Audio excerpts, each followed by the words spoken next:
வணக்கம். இன்றைய முக்கிய செய்திகள்.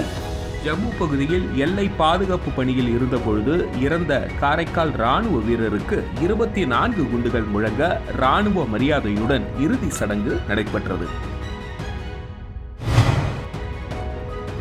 புதுச்சேரி பாரதி பூங்காவில் போட்டோ ஷூட் மற்றும் வீடியோ எடுக்க ரூபாய் 500 கட்டணம் நிர்ணயித்தது புதுச்சேரி நகராட்சி. கட்டணம் நிர்ணயித்ததால் சுற்றுலா பயணிகள் மற்றும் புகைப்பட கலைஞர்களிடையே அதிர்ச்சியை ஏற்படுத்தியுள்ளது. தடை செய்யப்பட்ட போதைப் பொருள் விற்பவர்கள் குறித்து இலவச எண்களில் புகார் அளிக்கலாம் என நெட்டப்பாக்கம் மடுகரை போலீசார் வலியுறுத்தி உள்ளனர்.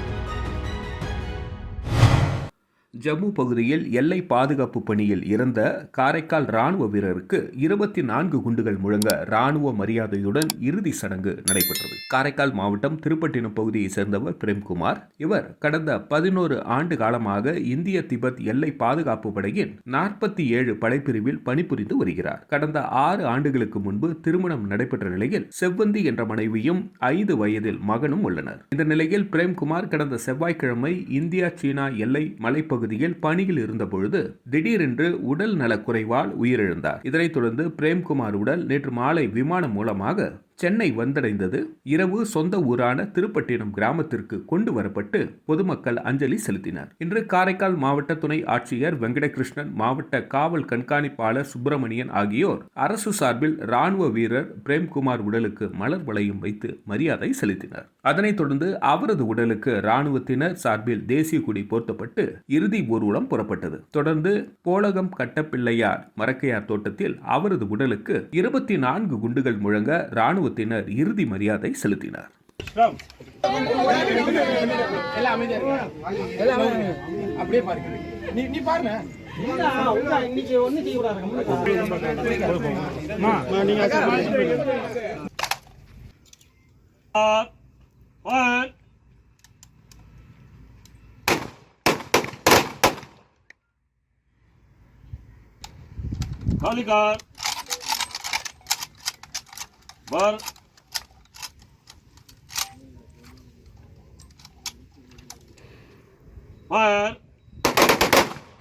புதுச்சேரியில் புகழ்பெற்ற பாரதி பூங்காவில் போட்டோ ஷூட் மற்றும் வீடியோ எடுக்க ரூபாய் 500 கட்டணம் செலுத்த வேண்டும் என புதுச்சேரி நகராட்சி நிர்வாகம் சார்பில் அறிவிப்பு பலகை வைக்கப்பட்டுள்ளது. இதனால் சுற்றுலா பயணிகள் மற்றும் புகைப்பட கலைஞர்களிடையே அதிர்ச்சியை ஏற்படுத்தியுள்ளது. அழகிய சுற்றுலா தலமான புதுச்சேரிக்கு பல்வேறு நாடுகளிலிருந்தும் மற்றும் பல மாநிலங்களிலிருந்தும் சுற்றுலா பயணிகள் புதுச்சேரியின் அழகை ரசிப்பதற்கு படையெடுத்து வருகிறார்கள். மேலும் புதிதாக திருமணம் செய்பவர்கள் மற்றும் பல்வேறு விசேஷங்களுக்கு போட்டோ ஷூட் எடுக்க விரும்புபவர்கள் புதுச்சேரிக்கு படையெடுத்து வருகிறார்கள். அவர்கள் பிரெஞ்சு கலாச்சாரம் உள்ள பாரம்பரிய கட்டிடங்கள் மற்றும் நினைவு சின்னங்கள் முன்பு நின்று அழகிய கலை நயம் மிக்க போட்டோ ஷூட் மற்றும் வீடியோ எடுத்து வருகின்றனர். இதன் ஒரு பகுதியாக புதுச்சேரி கடற்கரை சாலை அருகே உள்ள மிகவும் பிரபலமான புகழ் வாய்ந்த பாரதி பூங்காவிலும் பல்வேறு தரப்பு மக்கள் போட்டோ எடுத்தும் செல்ஃபி எடுத்தும் மகிழ்ந்து வருகின்றனர். இந்த நிலையில் தற்பொழுது பாரதி பூங்காவில் போட்டோ ஷூட் மற்றும் வீடியோ எடுக்க நகராட்சியில் வருவாய் பிரிவை அணுகி அனுமதி பெற வேண்டும் எனவும் ரூபாய் 500 கட்டணம் செலுத்த வேண்டும், அப்பொழுதுதான் அனுமதி வழங்கப்படும் என்று பாரதி பூங்காவின் நுழைவு வாயில் முன்பு நகராட்சி சார்பில் விளம்பர பலகை வைக்கப்பட்டுள்ளது. நகராட்சியின் இந்த திடீர் அறிவிப்பு சுற்றுலா பயணிகள் மற்றும் புகைப்பட கலைஞர்களிடையே அதிர்ச்சியை ஏற்படுத்தியுள்ளது.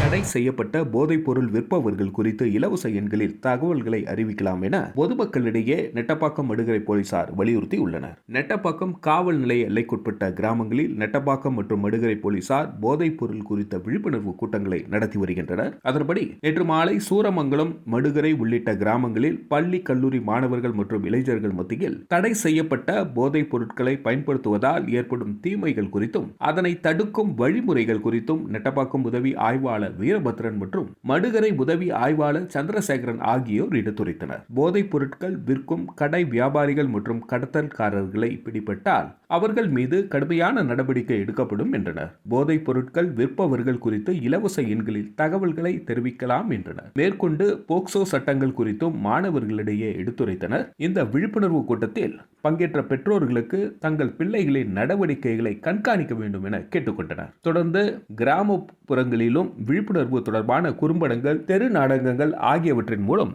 எடுத்துரைத்து வருகின்றனர். புதுச்சேரி கம்பன் கழகம் சார்பில் 57ஆம் ஆண்டு கம்பன் விழா வருகின்ற 10ஆம் தேதி தொடங்கி 3 நாட்கள் நடைபெற உள்ளதாக கம்பன் கழக தலைவரும் முன்னாள் சபாநாயகருமான சிவக்கொழுந்து தெரிவித்துள்ளார். இது தொடர்பாக அவரது இல்லத்தில் செய்தியாளர்களை சந்தித்த அவர், புதுச்சேரி கம்பன் கழகம் சார்பில் 57ஆம் ஆண்டு கம்பன் விழா வருகின்ற 10ஆம் தேதி தொடங்கி 3 நாட்கள் புதுச்சேரி கம்பன் கலையரங்கில் நடைபெற உள்ளது என்றும், முதல் நாளான அன்று கம்பன் சிலைக்கு மாலை அணிவித்து நிகழ்ச்சியை உச்சநீதிமன்ற முன்னாள் நீதிபதி ராமசுப்பிரமணியன் தலைமை தாங்குகிறார் என்றார். தொடர்ந்து கம்பன் கழக புரவலரும் முதலமைச்சருமான ரங்கசாமி வரவேற்புரை ஆற்றுகிறார். தொடர்ந்து புதுச்சேரி மாநில துணை நிலை ஆளுநர் சி.பி. ராதாகிருஷ்ணன் தொடங்கி வைத்து உரையாற்றுகிறார் என்று குறிப்பிட்டார். இதனையடுத்து கம்பன் கழகம் வெளியிடும் கம்ப ராமாயண புத்தகத்தை துணைநிலை ஆளுநர் வெளியிட முதல் பிரதியை முதலமைச்சர் ரங்கசாமி பெற்றுக் கொள்கிறார். இந்த நிகழ்ச்சியில் அமைச்சர்கள், சட்டமன்ற உறுப்பினர்கள், கம்பன் கழக புரவலர்கள் உள்ளிட்ட பலர் சிறப்பு விருந்தினராக கலந்து கொள்வதாக குறிப்பிட்டார். கரிக்கலாம்பாக்கம் 4 முனை சந்திப்பு அருகில் வியாபாரிகள் மற்றும் பொதுமக்கள் சார்பில் இலவச நீர்மோர் பந்தல் ஏற்பாடுகள் செய்யப்பட்டுள்ளது. கோடை வெயிலின் தாக்கம் நாளுக்கு நாள் அதிகமாக இருப்பதால் வேலைக்கு செல்பவர்கள், வெளியூர் செல்பவர்கள், குழந்தைகள், பெரியவர்கள் என அனைவரும் வெயிலின் வெப்பத்தை தாக்கு பிடிக்க முடியாமல் களைத்து விடுகின்றனர். இதனை போக்கும் நடவடிக்கையாக இன்று காலை நீர்மோர் பந்தல் 4 முனை சந்திப்பில் திறப்பு விழா செய்யப்பட்டது. இவ்விழாவில் பொதுமக்கள் அனைவருக்கும் இளநீர், மோர், தர்பூசணி மற்றும் வெள்ளரிக்காய் என அனைத்தும் வழங்கப்பட்டது. இதன் மூலம் வெளியூர் பயணிகள் மற்றும் பொதுமக்கள் பயன்பெற்றனர். இவ்விழாவின் சிறப்பு அழைப்பாளராக கரிக்கலாம்பாக்கம் ஆரம்ப சுகாதார நிலைய மருத்துவ அதிகாரி திருமலை சங்கர், உதவி ஆய்வாளர் பெரியசாமி மற்றும் ஊர் பிரமுகர்கள் சேகர், சங்கர், நடராஜ், குமரேசன், ஏழுமலை, ராஜாராம், மகாலிங்கம் மற்றும் வேல்முருகன் ஆகியோர் கலந்து கொண்டனர்.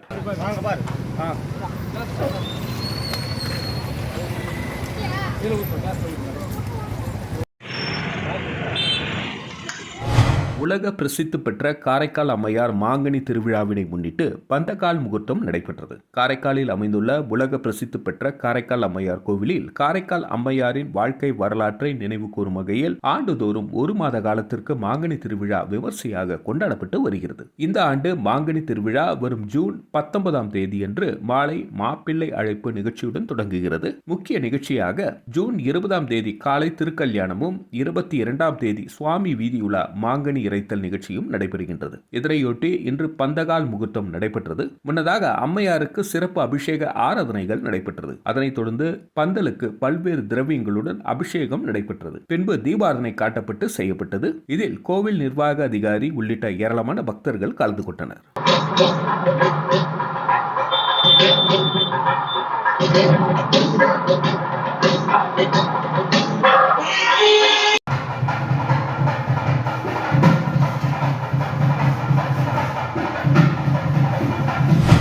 புதுச்சேரியில் மீன்பிடி தடைக்கால நிவாரண நிதி ரூபாய் 10,000-ம், மழைக்கால உதவித்தொகை ரூபாய் 6,000-ம் உயர்த்தி வழங்க வலியுறுத்தி அதிமுக மாநில செயலாளர் அன்பழகன் முதல்வர் ரங்கசாமியை சந்தித்து கோரிக்கை மனு அளித்தார். புதுச்சேரி அதிமுக மாநில செயலாளர் அன்பழகன் சட்டப்பேரவையில் முதல்வர் ரங்கசாமியை சந்தித்து கோரிக்கை மனு அளித்தார். அவர் அளித்துள்ள மனுவில், நம் அண்டை மாநிலமான தமிழகத்தை பொறுத்தமட்டில் அதிமுக ஆட்சியில் மீன்பிடி தடைக்காலத்திற்கு ரூபாய் 8,000, மழைக்கால நிவாரண உதவியாக ரூபாய் 6,000 என ஒவ்வொரு மீனவர்களுக்கும் வழங்கப்பட்டது போல் இவ்விரண்டு திட்டங்களில் தற்பொழுது தமிழகத்தை விட குறைந்த மானிய உதவி வழங்குவது சரியானது அல்ல. எனவே இதில் உள்ள உண்மை நிலையை உணர்ந்து மீன்பிடி தடைக்கால நிவாரண உதவியாக ரூபாய் 10,000-ம், மழைக்கால உதவித்தொகையை ரூபாய் 6,000-ம் வழங்க உரிய நடவடிக்கை எடுத்து இந்த ஆண்டிலேயே உயர்த்திய நிவாரண உதவியை அறிவிக்க வேண்டும் என குறிப்பிடப்பட்டுள்ளது.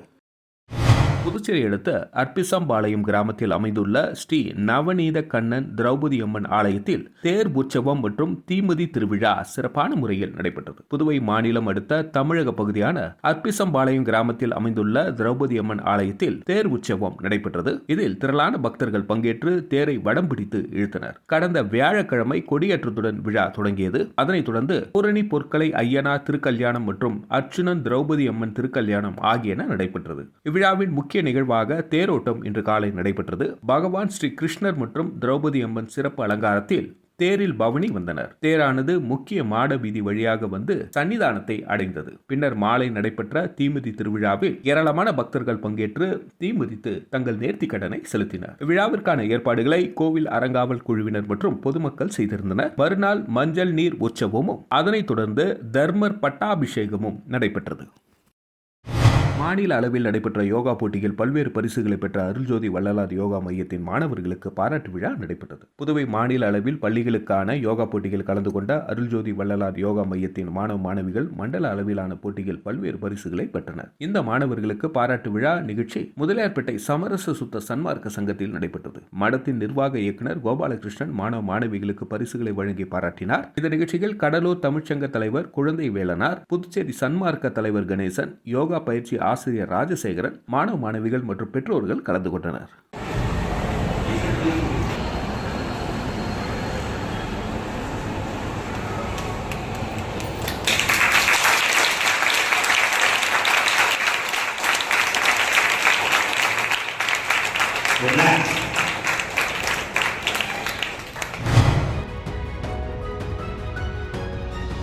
ஜம்மு பகுதியில் எல்லை பாதுகாப்பு பணியில் இருந்தபொழுது இறந்த காரைக்கால் ராணுவ வீரருக்கு 24 குண்டுகள் முழங்க ராணுவ மரியாதையுடன் இறுதி சடங்கு நடைபெற்றது. புதுச்சேரி பாரதி பூங்காவில் போட்டோ ஷூட் மற்றும் வீடியோ எடுக்க ரூபாய் 500 கட்டணம் நிர்ணயித்தது புதுச்சேரி நகராட்சி. கட்டணம் நிர்ணயித்ததால் சுற்றுலா பயணிகள் மற்றும் புகைப்பட கலைஞர்களிடையே அதிர்ச்சியை ஏற்படுத்தியுள்ளது.